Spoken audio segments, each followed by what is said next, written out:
Hi, this is Larry Johnson, a professor at Texas A&M University in the College of Veterinary Medicine. We'll be talking about medical histology for the next few series. This particular presentation is on cells, tissues, and microscopy. It has two parts. The second part has to do with overview of light and electron microscopy, the preparation of specimens so you can view those with electron and light microscopy, how to stain them so that you can visualize the different parts of the cell, and a little bit about section orientation.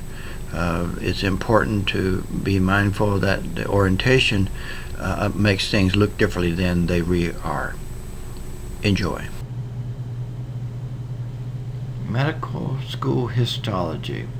Introduction to Cells, Tissues, and Microscopy, Part 2. Hi, I'm Larry Johnson from Texas A&M University.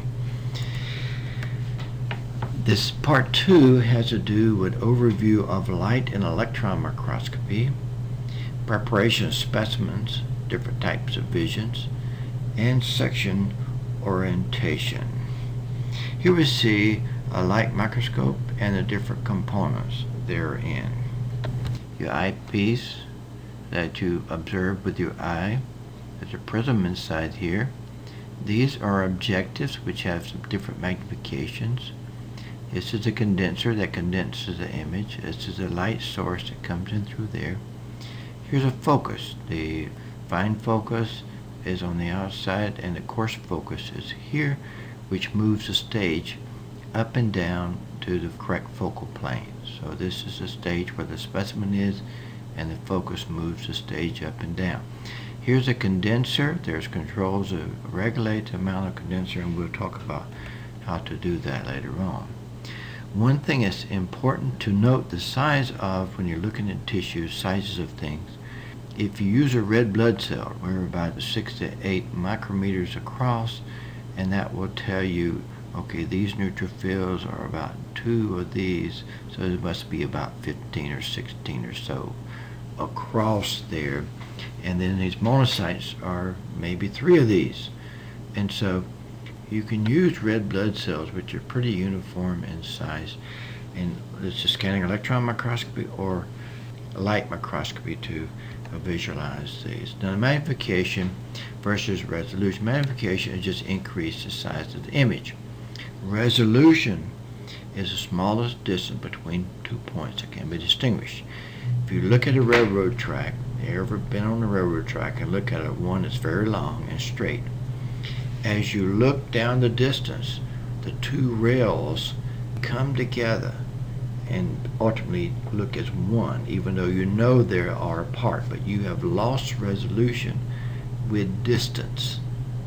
And so you no longer can distinguish between those two rails at the distance because you have less resolution at that distance. Now, resolution is calculated by a constant multiplied by the wavelength of light divided by the numerical aperture, or the light gathering capacity of light. For light microscopy, it's the greatest about 0.25 micrometers for light microscopy. But because electrons is more shorter than the wavelength of white light for a light microscope, the electron microscope has a much lower resolution because the number on top is lower because the wavelength of electrons is much less. You have 0.1 nanometers that you can visualize with electron microscopy. Now, in sample preparation, the first thing you've got to do is fix the tissue. You may have formaldehyde, you may have glutaraldehyde. That's kind of like the embalming thing to prevent degradation of the tissue. Remember when they dug up the Iceman, he started to melt and he started to deteriorate. They had to go and freeze him again to prevent him from deteriorating. He wasn't fixed. You also embed the tissue. The reason you embed the tissue is to make it rigid. You can make thin sections from rigid tissue. For example, if you just take an egg out and cut it, it would ooze. You cannot cut an egg. In fact, you can't cut a soft-boiled egg. But you can a hard-boiled egg. You can section it pretty thinly.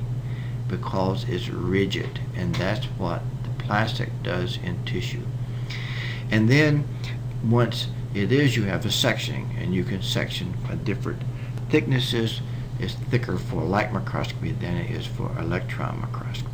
The reason it has to be thin for electron microscopy is because the depth of focus is great for electron microscopy, and if you have a thick section, there will be too much in view at one time. So in preparation of a tissue, first step is fix it, and then you dehydrate it with alcohol, and then you clear it with benzene or xylene or toluene, all these things which are toxic, of course, and you see the amount of time you have to be in these, and then you embed it in a liquid plastic or paraffin, which then allow you to section it. So once the tissue is in the block, as you see here, you have a knife setting there, and then as the microtome go up and down, each time it makes a series of sections, and the microtome advances at a certain amount. You tell it how much to advance, and then it makes a little ribbon. You take that ribbon off this knife and put it on your slide, and then you stain it, and then you're able to observe it. That's your typical thing.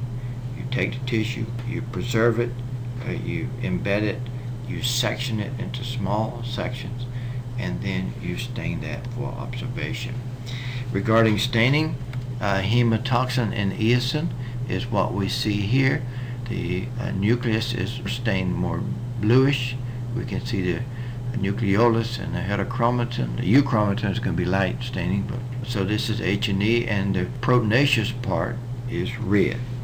And so periodic acid shift for the PAS, we can see the basement membrane of these cells. These are nuclei counterstained, so you can see them.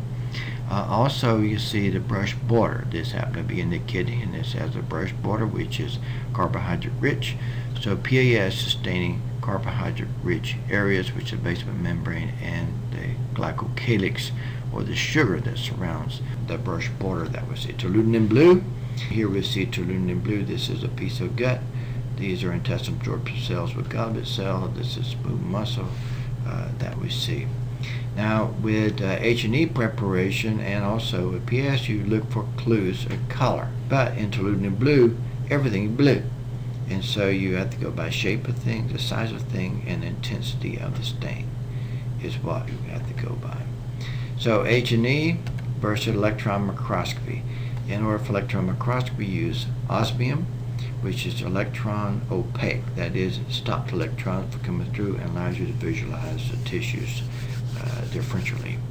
And lead citrate is another stain that you use to make it electron opaque. That is, electrons cannot go through it. And here we see his stomach. This is H&E. So this is submucosal. Lamina propria would be what's around each of these epithelial cells. This is the lamina propria. And all this through the muscularis mucosa makes a mucosa in the gut. Again, we see a mucosa.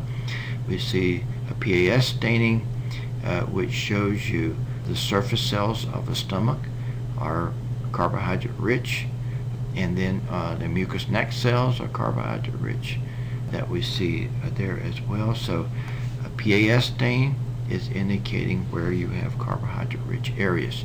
Toluidine blue, everything is blue, and you can see that what was PAS positive on the surface of these cells is actually a little granular. You can see more densities in through there. There's a red blood cell there and there as well.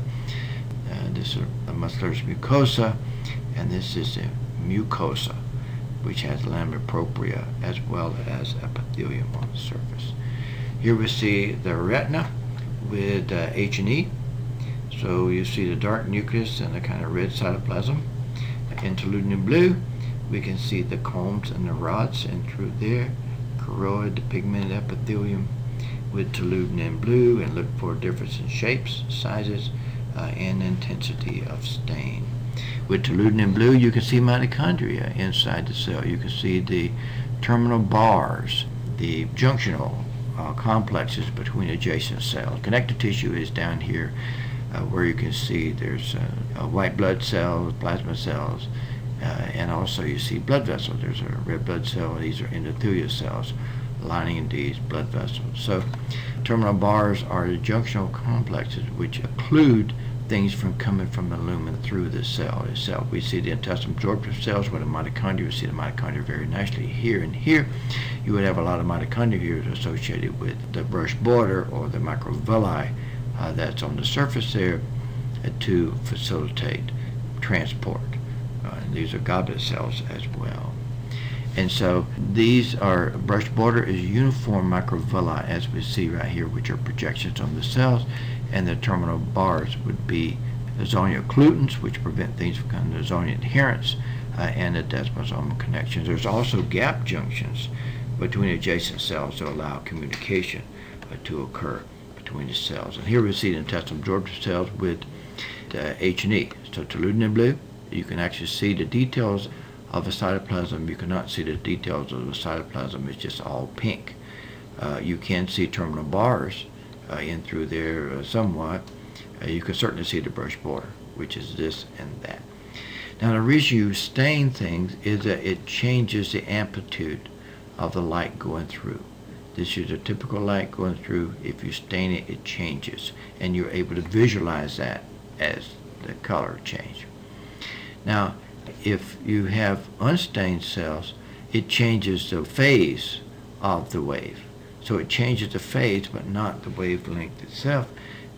And so here we can see, while we stain tissue, because basically tissue is transparent. You can see through, not stained well, this is the way it should be stained. And you see that basically it was transparent before it was stained. In order to pick up the phase difference, you use a phase contrast microscope. And the good advantage of a phase contrast microscope is it lets you see living cells. So you can see the cell division going and producing daughter cells from one cell. You can see that because you can observe a different cellular structure in live cells. In fact, the bright field microscopy, the cells are all dead because you have to stain them, you have to fix them, you have to embed them. But in phase contrast, it can be alive. You can see them, and also in the Microscopy optics, it can be alive, and with dark field.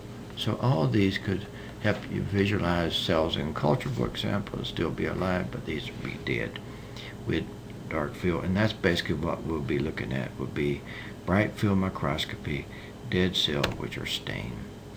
Here we see an electron microscope, and the inside of electron microscopy, you have the cathode and the anode. In through here, electrons are coming through. You have a condenser here, which condenses the beam onto the specimen, and you have your objectives here, which change the magnification, projector, and ultimately you're able to see the fluorescent screen. So you have to visualize it with a fluorescent screen because you cannot see electrons per se. Electron microscopy lets you see the brush border, which we saw the brush border right here, and we saw the terminal bars. You can actually see the junctions of the terminal bars in through there. We can see mitochondria here with diluted in blue, that there, but you can see more detail with electron microscopy because the resolution is better. As remember that's a result of the size of the wavelength of electrons is much less than it is with white light. Here we can see the sperm, and this happens to be a stallion sperm, but it's a similar type thing. You can see a host of membranes. You got the plasma membrane, outer ribosomal membrane, inner ribosomal membrane, nuclear membrane, and the nucleus. And here we can see the doublets of the microtubules of axoneme. You can see here the little dining arms, the radial spokes, and the central pair, and the individual ones. You can see at the electron microscopic level. Here we can see a domestic pin. And if you look at it, it doesn't look all that sharp at the end, and you see there's structures in there. Indeed, at higher magnification, you can see that the bacteria themselves that are on the pin have structure as well. So with increasing magnification, you're able to see finer and finer detail. Also, scanning EM shows you the surface of cells moving. So of the different types, we have bright field microscopy that we see. Actually, the eye is what is observing it. Electron microscopy, the transmission electron microscopy, you have a fluorescent screen. And in scanning electron microscopy, you actually detect these, and you see that on a cathode ray tube. So you always see it on a television screen not on a fluorescent screen for the scanning EM. So there's other light and electron microscopic procedures. You have immunofluorescence, where you have fluorescent dye that's attached to antibodies that bind to certain proteins. You have in situ hybridization, where you have a labeled part of the DNA which binds to the DNA that's there, that indicates where the location of the specific DNA of interest is, and the freeze fracture for membrane analysis. Now, in order to make tissues fluorescent, you have to have fluorescent probe, and so we have antibody against your antigen. So if you had a certain antigen in the cell, like say tubulin or intermediate filaments that you want to see, you have a fluorescent tag antibody that will bind to that, and that will allow you to visualize that. So your fluorescent tag is attached to the antigen of interest. You can also use peroxidase, and for electron microscopy you can use gold of different particles. So if you wanted to visualize tubulin, for example, in microtubules, you could have that attached to the microtubules and be able to visualize proteins inside the cell. If the protein is not very antigenic, you can actually use a combination of antibodies. One antibody is the main thing, and then antibodies against that antibody as a sandwich system to amplify the signal. Autoradiography is where you have radioactive tissue. These dots here are actually silver grains on a photosensitive film that's over the tissue, showing you that precursor radioactive materials fed to this cell in the secretory granules. In situ hybridization, here you can see over the nuclei, you see some dots that are located over these nuclei, indicating that the genome of the nucleus has a virus in there. So you have a little piece of virus DNA that will bind to other virus DNA if it's present, and you label it, make it radioactive, and that allows you to visualize that over these cells they have some of the viral genome inside of their DNA. And then the carbon replica. So you have a piece of your specimen in through there, and you blow in or shadow cast it with usually platinum or gold, and then you carbon coat it. So carbon coat it, so you come in from an angle, and like a mountain, the rain falls on this side but not that side, so it piles up there. And so the carbon replica is a replica, namely the tissue is then thawed and removed, and where this hill and valley or this shadow casting is actually the image that you see. And here we can see this is a typical transmission electron microscopy, and this is a carbon replica. And you can see the nuclear pores here very nicely, and you can see the various organelles. And you can even etch this, so you cut this, break it open to be able to make the replica onto there, or you can etch it. Etch it is like freeze drying to remove the surface before you put the carbon replica on there. But in this case, the tissue is not there. You're actually viewing the replica, not the tissue itself. One thing you need to be mindful of is your orientation of your specimen. Here's a tube, and if you cut it straight across, it looks like a donut. But if you cut it here, it looks like railroad tracks. If you look at here, it looks like one-lane road. If you cut it here, it looks like a donut. Here, it looks like an oval, and an oval there too. If you look at nerve axons, which is a tube like this, a myelinated sheath, so this is myelin, this is axon in the middle. If you cut in cross section, you get donuts. If you cut it along here, you get railroad tracks. And if you cut it through there, you get this one solid sheet. Or you may cut it in a donut, or you may cut it like this, which is more oval shaped. Likewise, in intestine. Intestinal villi, they're going to project up as you see right here. However, you may just get the tip of it. So in this case, it looks like these things are not attached, but they actually are. These things are attached. They're not circles, they're columns that you have a cross section of. So orientation is important. And here we see a ball. If you cut it at the very top, it looks like there's no lumen. cut it through here, it looks like the cells are stratified, not simple. But if you cut it through there, you see there's a simple layer of cells, only one layer. One thing to remember is the plane of section can make it look more. It can never make it look less. If it really is 2, it'll never make it look 1. Okay, so you can make it look more. You can never make it look less. Again, there looks like simple columnar. Here it looks like they're stratified, but they're not. Simple columnar. And then if you cut it through the tops of these cells, you get the nuclei of some and the tops of some others. And it looks like there's a bunch of cells. But the truth of the matter is simple columnar.